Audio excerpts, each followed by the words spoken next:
Good morning. Let's try again. Good morning. All right. This is a good way to make sure that folks are awake in the presentation to begin with. And then, another one, the title slide is important. That want to make sure that you're in the right session. If you are not in the right session, if you don't want to learn about WebSocket and server sent event, you may leave. Choice is yours. Okay. My name is Arun Gupta, and I work for Oracle.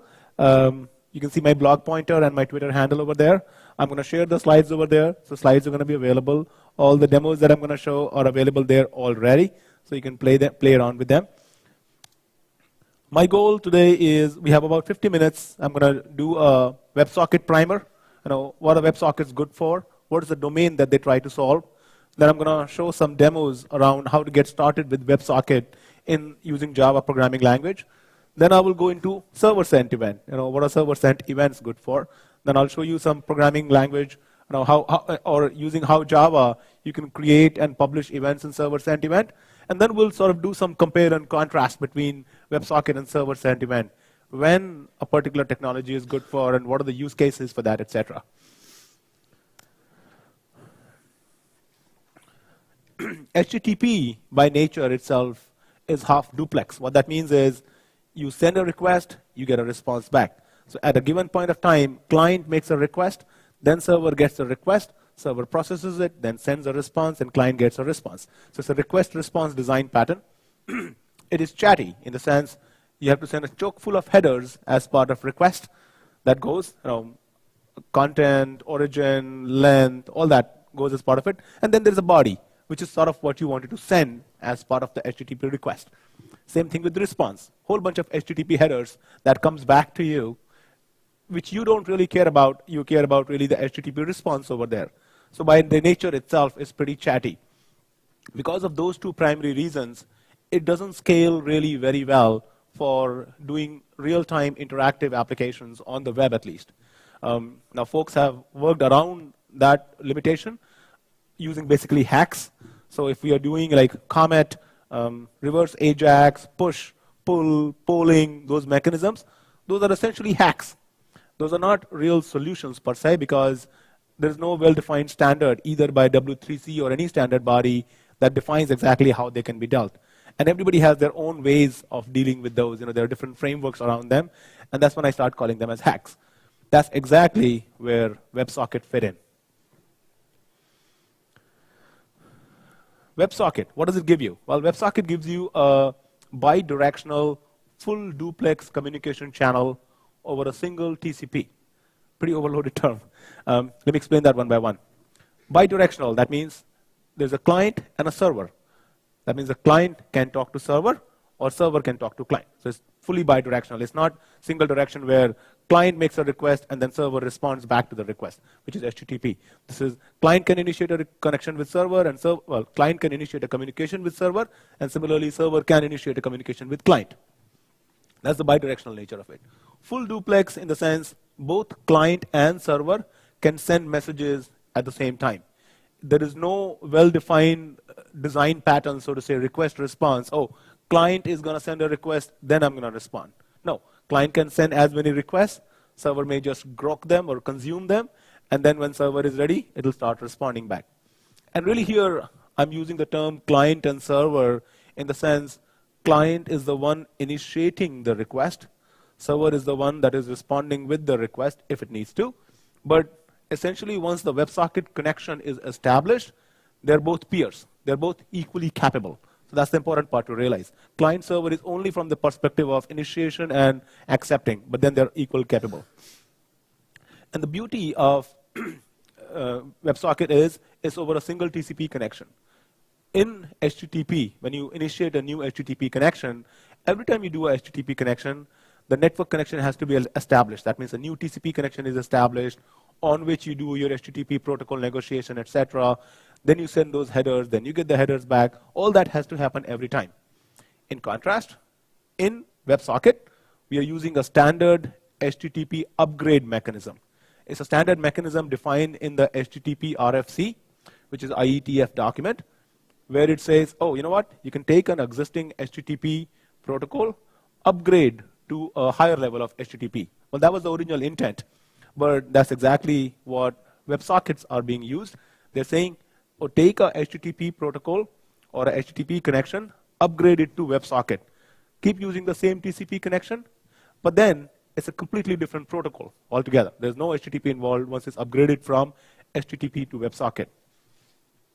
Now, when people talk about WebSocket, there are two things that they generally talk about, or one thing primarily. The primary thing is really the WebSocket protocol, which is really your RFC 6445. So if you Google for that number, you will find that document which explains in detail how the protocol looks like.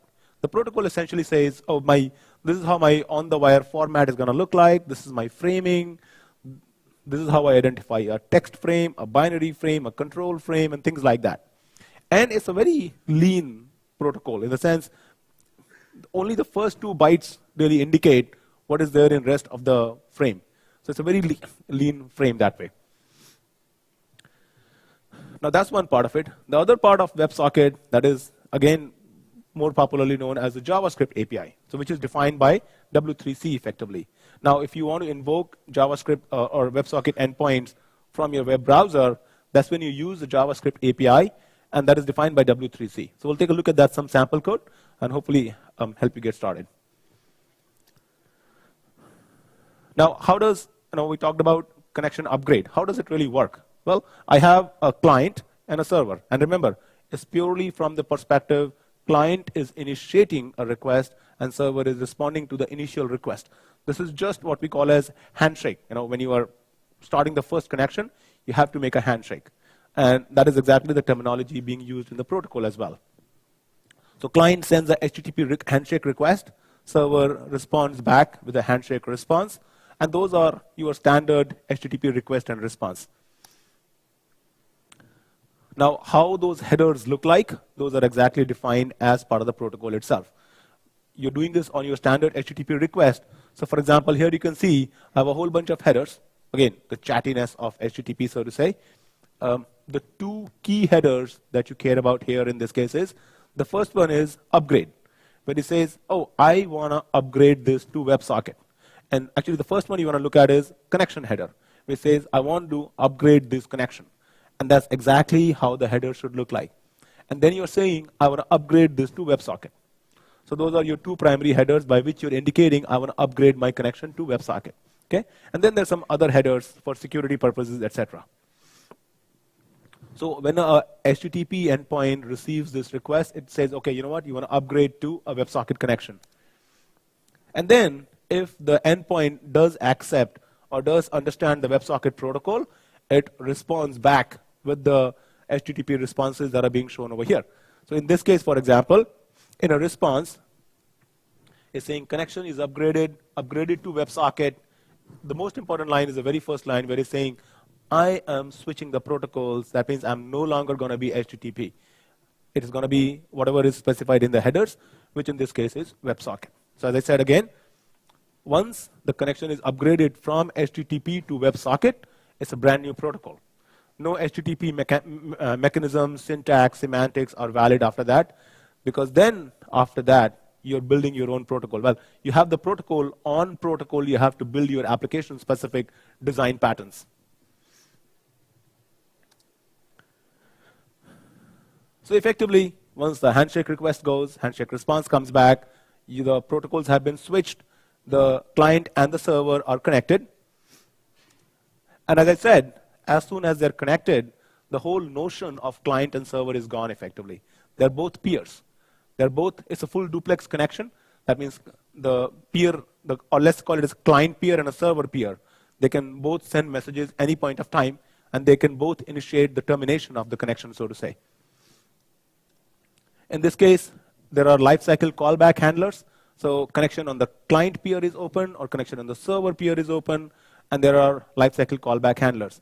In one case is, of course, Java side, so in the server side.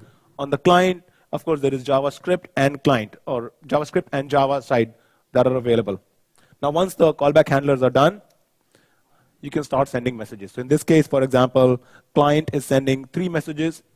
Now notice, client has sent 3 messages, but that does not mean 3 responses are received.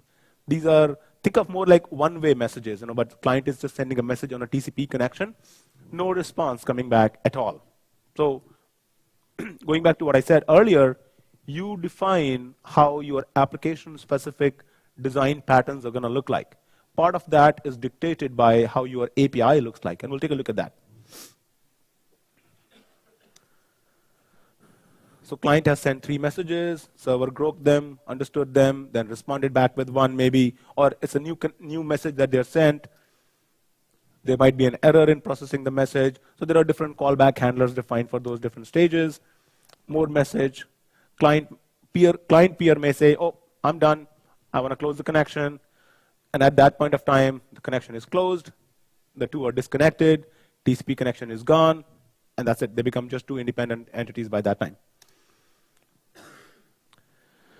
To give you a quick overview of the WebSocket API itself. Now, this is what you see, if you go to the URL that is shown on the slide. This is a WebSocket API defined by W3C. It's still a candidate recommendation. What that means is, W3C has different stages. Candidate recommendation is when they're looking for compliant implementations. It's not a recommendation yet, but still pretty widely adopted. So if you take a look at it, I can initiate my WebSocket giving this URL. Then I can say some of my state elements here. These are my callback handlers. So I can say on open, on order, on close, and so sort of such elements. And that way, is the audio visible? Is the audio audible? Okay, sorry, audio can be visible. So here are my networking methods. So I could say on open, on error, on close. These are the methods that are my JavaScript event handlers, my methods that are defined in JavaScript, which are invoked when WebSocket connection is open or closed or error occurs and things like that. Down here are my messaging methods. So I got my send method, and this is where I can send text data or binary data. And remember, these are text, and this is just a send.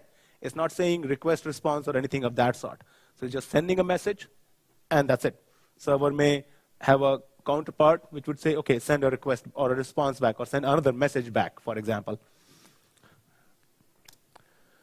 Well, before we go there, actually, how many of you use Internet Explorer as your primary browser? Don't be ashamed. Well, I don't, but just to show. Okay, cool. That's the typical experience I get. Now, one thing Internet Explorer is really good at, on a fresh Windows machine, download Chrome and trash it. That's what I do, at least. I recently had a laptop from my son, Internet Explorer. I said, I can't operate in this, download Chrome, and then it goes in archive.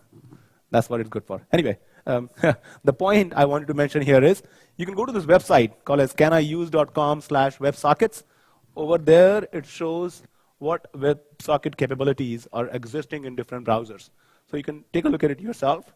So for example, very recently, IE caught up, finally, for supporting WebSockets. But if you're using an old IE 10, actually has WebSocket support. But if you don't, I don't include IE in a modern browser per se, but all modern browsers otherwise have been supporting WebSockets for a while. One of the missing pieces here is, for example, Android browser, the native browser does not support. But if you download Chrome, for example, on your Android, that will support WebSocket. Another question that people ask is, oh, how do I support WebSockets from my Android applications bundled in Chrome? There are third-party libraries and there are tools available by which you can do that as well. But this is a good website to keep in mind, because if you see, all the modern browsers, they actually support WebSocket now. So even though the protocol is standard for almost a year and a half now, the WebSocket API is candidate recommendation, but the support is still very valid. And it's important to understand that the support is required from the browser. This is not something, even though it's a JavaScript, but that's not something that you can bundle with your application and say, oh, I'm going to provide WebSocket support, because it's not just JavaScript. It's the actual protocol that the browser needs to understand. So the implementation has to be done at the browser layer itself.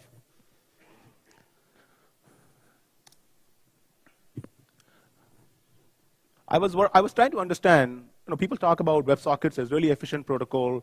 It's really good. How does it compare with REST endpoint? So I kind of did some very basic, rough benchmarks on my laptop. So what I did is, I wrote a simple REST endpoint, simple echo endpoint, where I'm just sending a post request getting the response back. Similarly, a WebSocket endpoint. I wrote it as a request response, sending the endpoint, sending the request, and getting a response back. And then you can see here, for example, these are HTML5 progress bars. As the request and response are being sent, they were getting updated. Now, the first one was sending 10 messages of 1 byte. Okay? In the case of a REST endpoint, it took about 220 milliseconds. For WebSocket, it took about 7 milliseconds. So not noticeable, still under a second, milliseconds kind of time range. You don't really see that difference. I said, okay, let's go 10x. So we said 100 messages of 10 bytes each. This became almost a second. That is still 57 milliseconds. Okay, still not noticeable. Make it 10x. Then I said 1,000 messages of 100 bytes. Here, this is almost 10 seconds, and that is about 179 milliseconds, so about 0.2 seconds. And the biggest difference, which is visible over here, is when you're sending 5,000 messages of 1 kilobyte each. This is about 55 seconds, and that's about 1.2 seconds. And this is just pure echo. You know, just one client. We're not opening concurrent clients, and that is the next thing for me to do anyway. But just to kind of give you an idea of how much extra overhead the different layers of your application and stack has to go if you're doing REST or WebSocket. Because think in terms of the stack, you know, your networking stack, your application stack, your browser stack, your application server. So everything has to kind of play a role in going through that request response processing. So this kind of shows you an idea of what is the overhead of REST over WebSocket protocol. And I'm going to blog about this application so that you can try it on your laptop and your environment as well, and show it around. So let's switch gears now.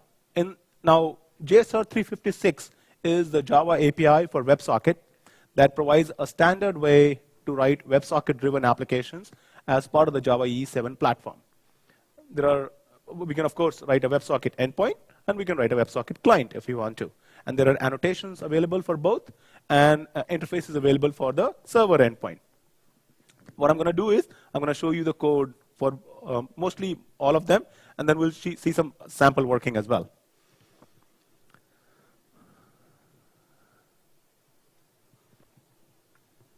If you take a look at the black code that is available in the slide, all it says is very simple POJO. Public class, hello bean, simple string, hello, say hello, takes a parameter, and returns a response back. Now, the important part to realize here is I'm actually returning a response back. If I say void, then, excuse me. Now, if I say void here, then in that case, I'm not returning a response back. And that is perfectly valid. Okay? Now, I want to make it, first of all, as a WebSocket endpoint. What do?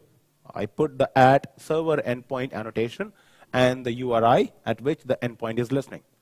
One annotation converts this POJO into a WebSocket endpoint. Now, a WebSocket endpoint, what good is it if it can't listen for a message? That's when you say, oh, this POJO has this method. On this method, I'm going to put on message annotation, which will say, call this method whenever a WebSocket message is being received.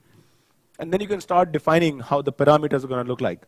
By default, the payload of WebSocket is mapped to the first parameter of the method. So in this case, whatever is coming as part of my WebSocket payload is converted into the string parameter mapped to it. And what I get here, I say hello plus name. In this case, I'm returning. That goes back if I need be. The WebSocket runtime, in case of JSR 356, will automatically formulate a response and send back.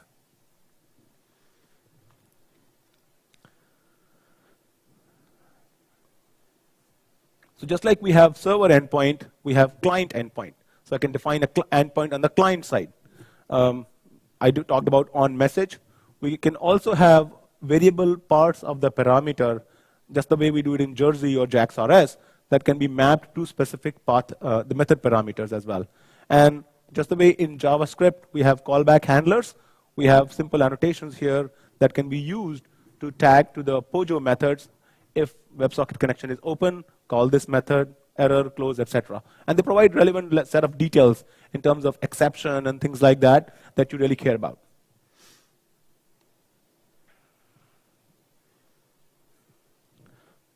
We talked about how to set the URI of a WebSocket endpoint. Now, if you're getting text data every time, you may be getting JSON data. For example, you know that, okay, I'm getting JSON payload.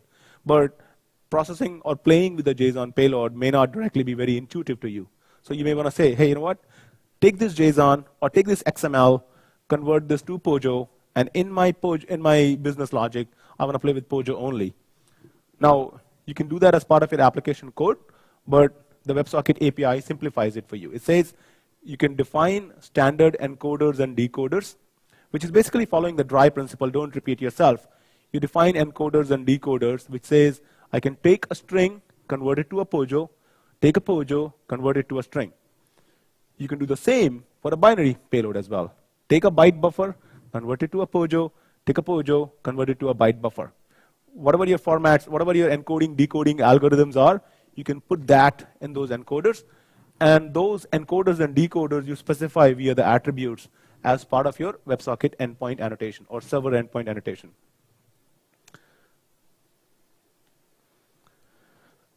For example, in this case, I have a myMessage class, which is my custom class. And let's say I have a myMessage encoder and decoder, two separate classes. Not in this case, though.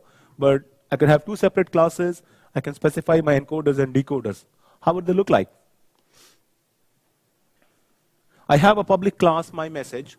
I'm implementing decoder.text and encoder.text. And here I'm saying, what is it going to encode and decode? Is it going to encode and decode my message? So you know exactly what is the POJO that you're operating upon.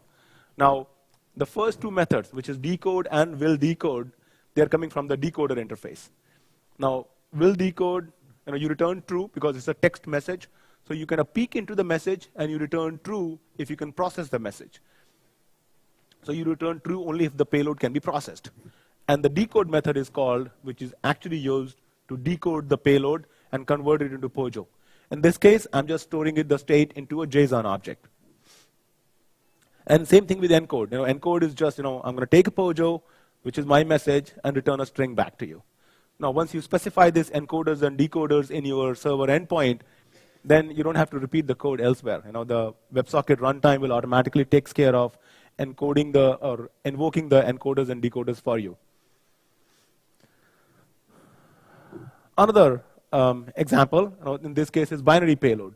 If I want to do binary, then of course I'm operating with byte buffer or byte arrays. So then I just change it accordingly. Here I'm using decoder.binary, encoder.binary, and my message parameters accordingly become different. Okay? Let me show you a sample of WebSocket action in action.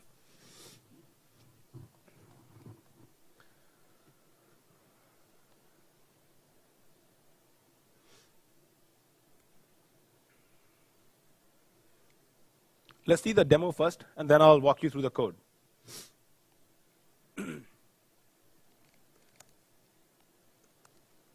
Now, what I have built here is a simple collaborative whiteboard. I'm running two browsers. There is a Firefox on the right, and there is Chrome on the left. And all I'm going to do is think about this as running across multiple machines, multiple operating systems, multiple browsers, but they're both talking the same WebSocket protocol, which is the beauty of it. Okay? So let's say if I click something here, the same thing gets refreshed in my browser on the left-hand side. Pick another shape, something gets reflected exactly again.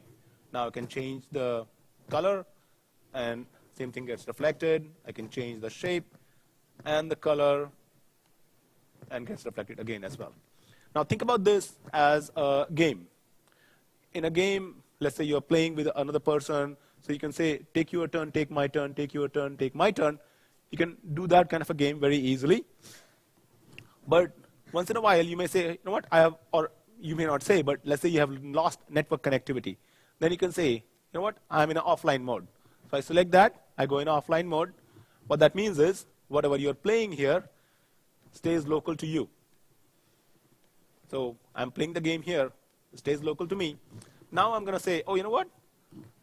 A new player is joining the game. So let's copy the URL here and open Safari. So a new player is joining. So the game now is in a discrepancy because this player has moved ahead. This player is sort of in a partial state, and this player is completely brand new. So how do I make sure that the state of the game can be relayed to all the players? That's when I go here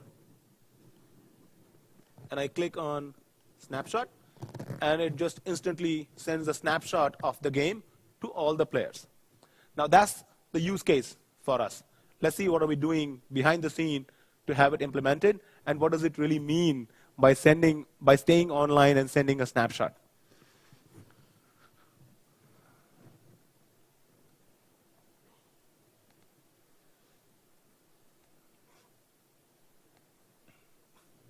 First of all, here, what you're seeing, this is my Glassfish server log. You may not be able to read it, but here it's saying is, whenever I'm clicking on the browser, say a red square, it's saying, oh, shape square, color red, and coordinates. It's capturing all of that information as a JSON structure and sending it over. This is pure text data. It's sending it over to the WebSocket endpoint. The WebSocket endpoint knows which all clients are connected, and it just broadcasts that to all the clients. So that's how, every time I was clicking, this thing was getting refreshed on other browsers. That's purely text-based. And you can see that for all the shapes that are happening. Now here, when I send the binary snapshot, it says, oh, now this is a binary data. So when you click on send snapshot, it's saying WebSocket.send. Essentially, in the browser, what I have is a HTML5 canvas. It takes a complete snapshot of that. JavaScript has binary arrays called as array buffers. So I'm saying, put this all together as an array buffer and send it just the same way. WebSocket.send, send it to the WebSocket endpoint, which will then again transmit to all the clients that are connected. Take a look at code now.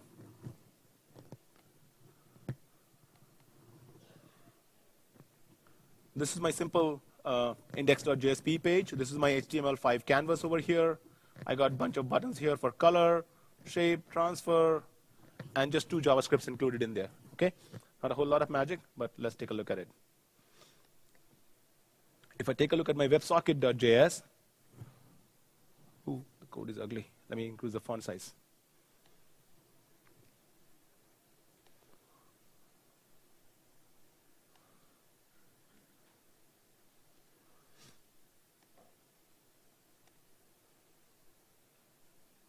Can you read towards the end of the room?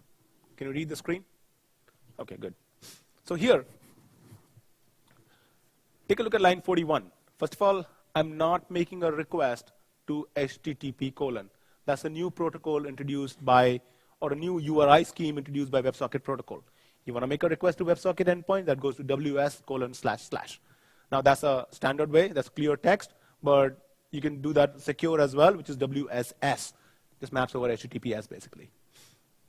Line 42 initiates my WebSocket connection, just saying literally new WebSocket, give it the URI, and it's going to go make a request. And then I have my different callback handlers. Line 45 and 46 says on message, on error, and then I have my simple methods, send text, send binary.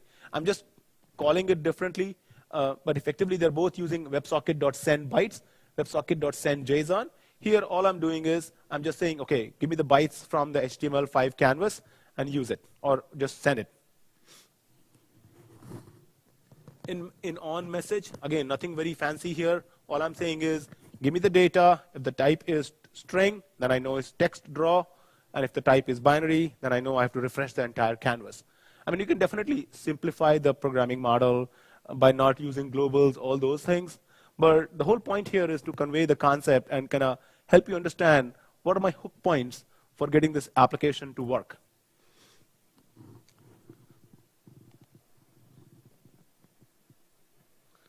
Now, whiteboard.js by itself is nothing fancy there.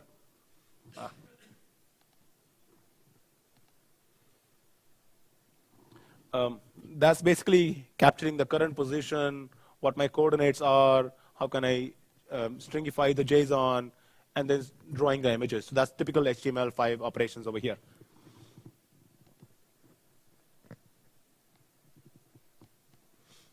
Let's look at my very main whiteboard class, which is my WebSocket endpoint. And you can see I'm using just standard Java and JavaX packages. So it's absolutely a standard application. No proprietary APIs, no third-party libraries required here. I'm saying my server endpoint is listening at whatever the URI is. I'm specifying the encoders and decoders. So if I take a look at encoder first, Very simple. Figure encoder is saying encoder.text because this is taking the text or the JSON that is coming to me, and I'm converting that to my POJO. And here all I'm saying is from the figure, that is my object here, encode it to a string. If I go to my figure decoder, same thing. In this case, in will decode method, for example, I'm just blankly returning true because I know this is the only format coming for me. But the idea here is you will peek into the message, as I said earlier, and then figure out whether you want to return true or false. And in the decode method by itself, I'm just using the standard JSON API to convert it into JSON and returning the JSON string. Now you realize here, for example, I'm using, again, Java X JSON APIs. These are brand new APIs introduced as part of the Java EE7 platform.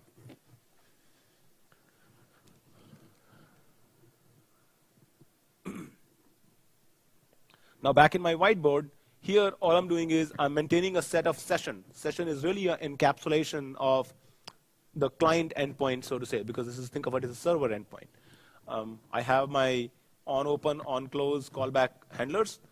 Whenever a connection is open from the client, I say, okay, the first parameter is giving me more information about the client that is trying to connect to me. I'm going to take that client, put it into the set. In on close, I'm going to remove it from the set. So my set always have the set of clients that are connected to me. And in broadcast figure and broadcast snapshot, those are two messages that I'm using to broadcast text or binary data. All I'm doing is I'm just doing a for loop, and I'm just broadcasting the data to all the clients that are connected to me. The code is very simple, very clean. Well, JavaScript can never be clean. You can always improve upon it. But you got the point that how the pieces are required to get the whole application working. And this sample app is available on my blog already.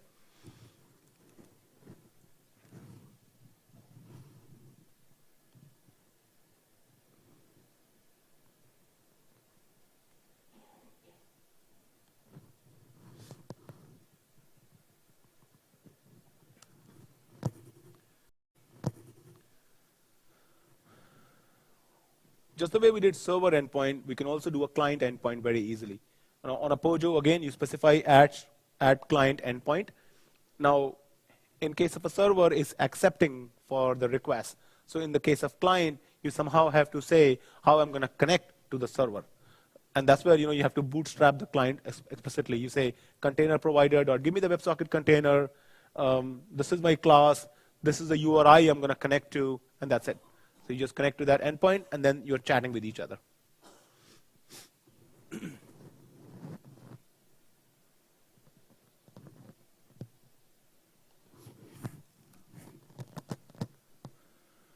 One of the questions typically asked during the presentation is, okay, cool. The messages are going back and forth. How do I make sure I can debug them? I know exactly what's going on the wire. A couple of options that are available, prevalent ones. Of course, you have Ethereal or Wireshark, as it's called. Which gives you exact network traffic. So in this case, I'm just following a HTTP stream, and it's showing me what my messages are looking like. So I made a request to get a simple JSP. In the JSP, I say, okay, I'm going to call a WebSocket endpoint. Then I'm switching the protocols. And then all I'm having is a whole bunch of WebSocket communications over there. So that's one way. That's a little hardcore geeky way to look at the on-the-wire format. An optional way is also Chrome developer tools, which actually gives you how you can debug the frames that are being exchanged. So if I were to show you here,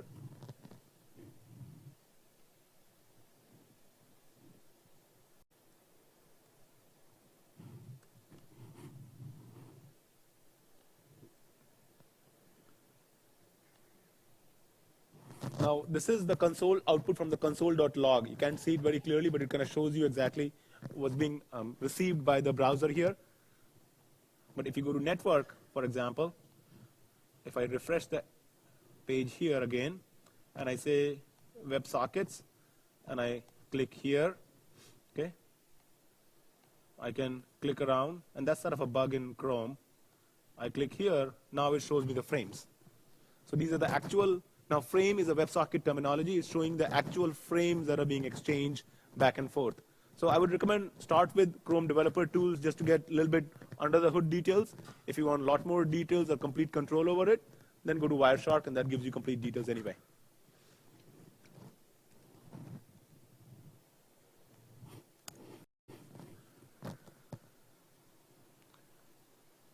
The typical confusion is WebSocket is not part of HTML5. And I'm glad it is not. Thank you. I'm glad it is not part of HTML5, because HTML5 is going to be a standard in 2014. And that's the problem, because then you cannot use it in a final specification. And that's the reason, for example, server-sent events has not seen such a huge traction. Now, server-sent events are part of HTML5, and they're different, though. And we'll compare and contrast a little bit later. But WebSocket, as we saw, they're full duplex, two-way, bidirectional communication channel. Server-sent event, as they are, is sent from the server only. There is no client control on it. You send the event from the server, somebody is sending it, and the client is only receiving it. But there are very good use cases. For example, if you want to do stock ticker, or just getting updates from a particular stream. So the simpler programming model, much lightweight. And when we do compare and contrast, then we'll see why it is simpler. Just like WebSocket, there is an event source API for server-sent event. And again, that is defined on the URI that is given over here. If I have to walk you through the API, you're saying, I want to create an event source. That's the URL that I'm using. Then I have my state elements. And I'm not sending a message from the event source in this case. I'm only receiving it. And that's why you have a whole bunch of callback listeners. Well, not a whole bunch, but 3. On open, on message, and on error. Let me show how my code is going to look like. In this case, because you're receiving it from the same domain, you can't do cross-domain thing here. You're saying, OK, give me the URL, which is web resources items/events. That is the URI that is likely pushing events to you in some format. And I'll talk about that, how that comes. Now, you say new event source URL. I have an on message, which is a standard callback handler here, saying whenever I receive a message, do this. In this case, just simply console.log what I'm doing. Something unique about server-sent events is you're not restricted to predefined callback handlers. For example, on the server side, you could send a custom message. In this case, I'm saying source.add_event_listener. Somebody on the server side is sending me a size event. So I have adding my custom event handler for size. And that's very much a possibility. You know what? Before we dig into the code, let's take a look at the sample itself.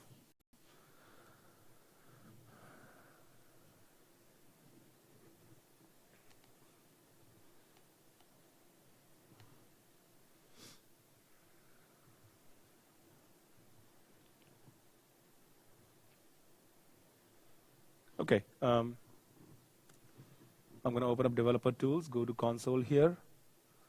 And I can add elements here. Say, not here.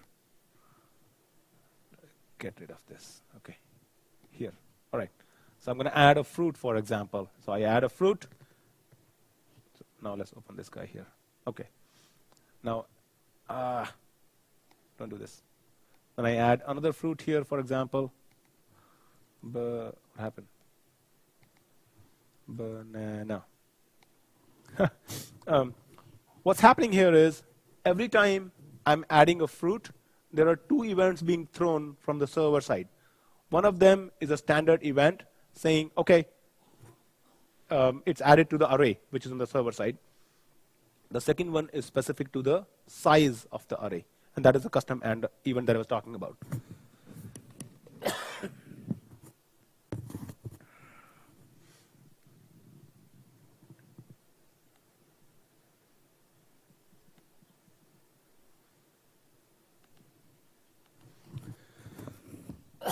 Excuse me. Go away.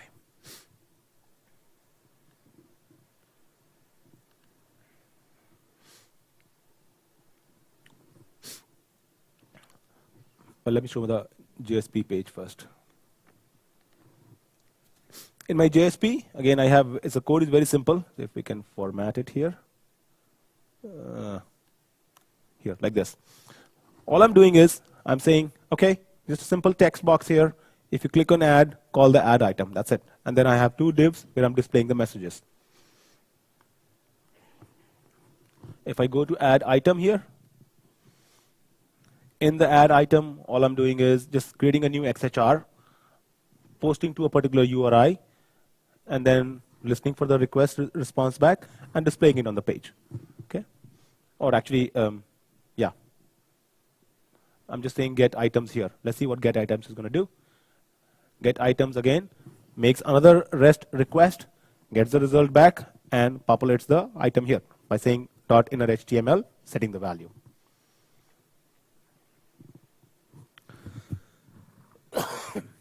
Excuse me. Okay, and if I go on the server side,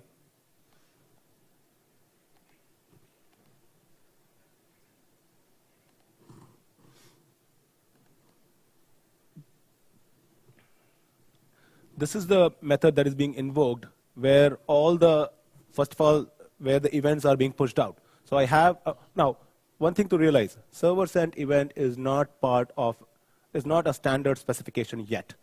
In JCP, we cannot include a non-standard specification as part of a final specification. That's the reason JAX RS has not support for server sent event. Jersey, on the other hand, which is the implementation of JAX RS, does have support for it. So what I'm using is Jersey specific. Now, here, all I'm doing is I'm creating a broadcaster channel. I'm saying this is where whatever events are happening, they're going to be pushed out. Okay, I'm just pushing an empty event first to begin with. And then every time add item is being called, I'm saying, oh, broadcaster, broadcast these two events. The first event is, I'm going to use a simple outbound event builder API, the name of the fruit itself. And the second one is a custom event where I'm saying size and actually pushing the size out. So the API is fluent, clean, and when, of course, server sent event becomes part of the HTML5, they would actually get incorporated as part of the JAX RS specification as well.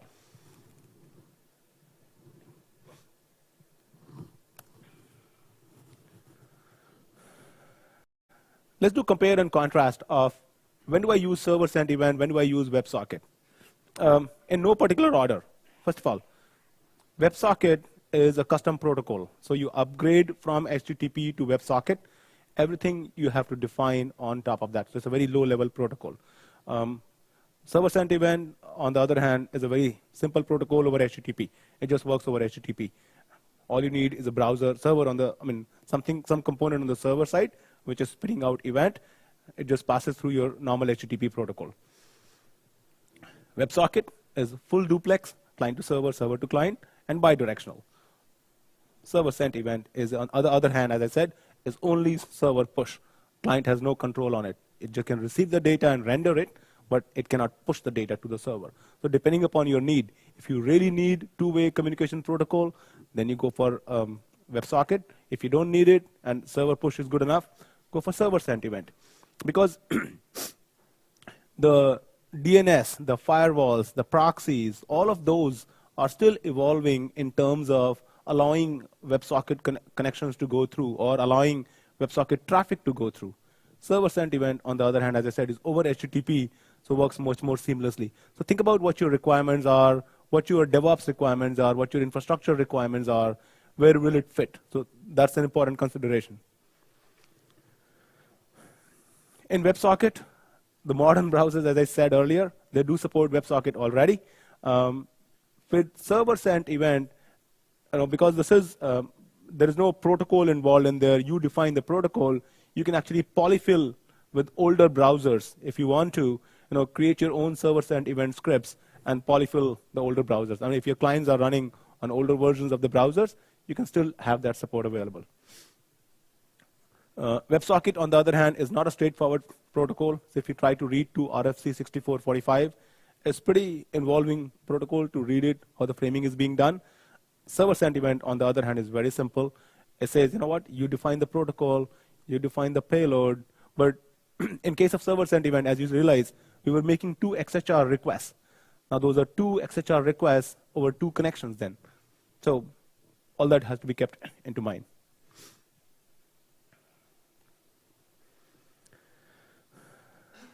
In WebSocket, there are predefined message handlers. Now, you say on message, on error, on close. In server sent event, those are there, but you can define your custom message handlers as well. In WebSocket, again, there is no support for reconnection and event ID. It's completely a stateless protocol. You can say, okay, if the connection is lost, reestablish the connection. No, that is, if the connection is lost, TCP is gone. Timeouts, retries, those are not, timeouts there, but there's no retry concept there as such in WebSocket. On the other hand, in server sent event, you do have a concept of, oh, when I'm pushing out an event has an event ID. You can follow that event ID stream, and then all the events can be listened in a particular listener, for example. We talked about this earlier. WebSocket may require server and or proxy configurations. Minimal to no changes required for server sent event because of the fact it operates on HTTP. Why it may require for WebSocket? Because by default, this proxy configurations are very strong. It says, I'm looking for HTTP, AT-AT, this particular status line, anything other than that is rejected. WebSocket doesn't fall into that category, so changes may be required. We talked about how WebSocket provides array buffer and blob, so binary data. Server sent event does not have it. So with that, JSR 356 is already integrated in Glassfish.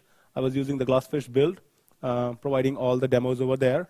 The specification is almost getting final.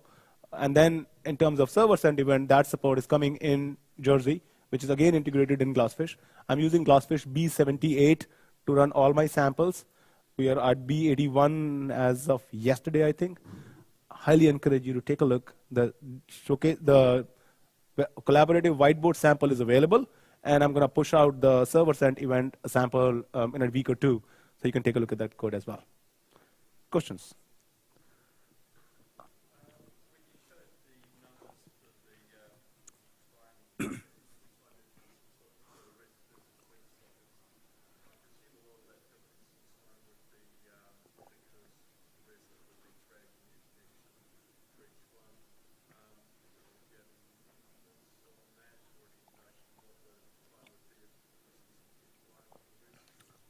Now, I will be, as I said, I will be pushing out that sample on my blog. I would love your feedback on that. How you would like to improve the sample. Now, as I said, one of the things that I'm already looking at is one connection and doing a bunch of echoes. Yeah, that's a good benchmark to begin with, decent benchmark. But the real benchmark would be concurrent connections and keep alive. So yeah, I've heard that comment earlier. I just need to find the 25th hour in my day to get that working. Thank you. Thank you for that feedback. Highly appreciate that.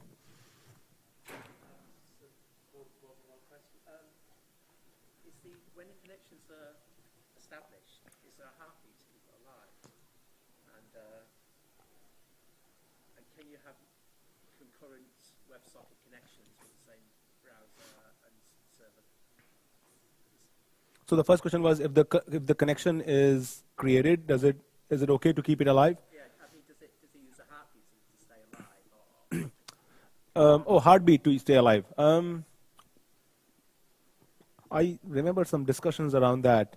Okay, yeah, actually WebSocket protocol itself defines ping pong frames, which are actually control frames.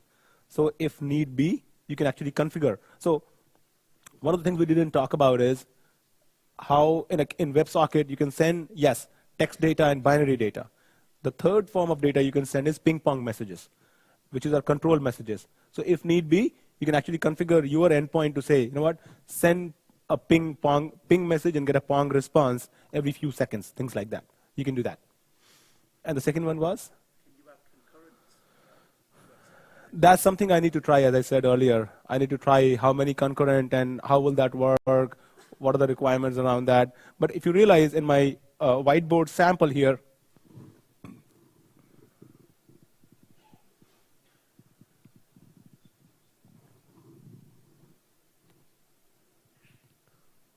I'm using a synchronized set here. So the concurrency is possible. I mean, if you want to play around that game, yes. How many concurrent would be available? I don't know yet. I haven't played with it yet.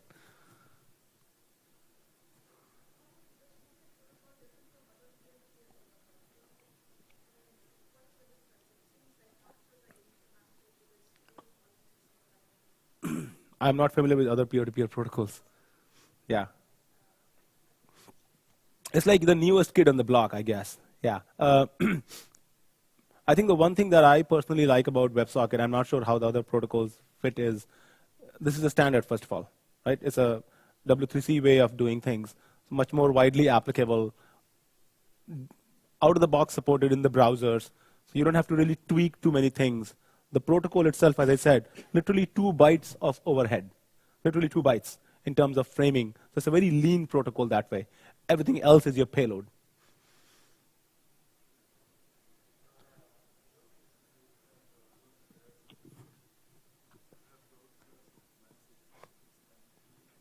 Broadcast of messages, you're saying?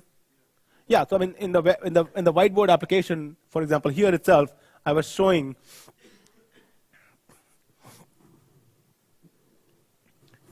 now here, whenever I'm getting a figure, and on line 74, I say at on message.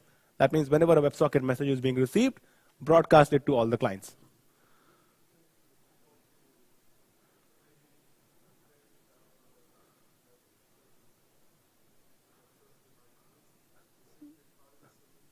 Replace this with what? Sorry?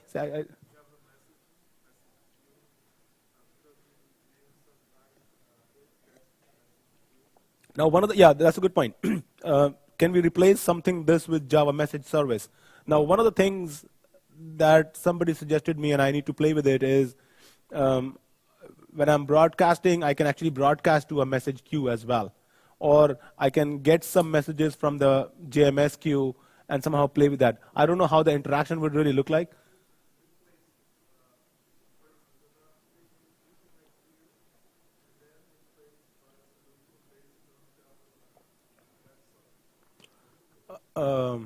I don't know. I mean, yeah. I understand. But I think JMS comes with a lot of other benefits, which is not available, for example, as part of it. I mean, there are no pub/sub protocols. There are no topics, no queues, no persistence, no quality of service.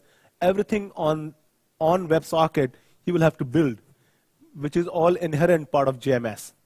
So you will miss out on all those things otherwise. Right, it says time's up. I'm actually out in the hallway at Oracle booth if you have any more questions. Thank you.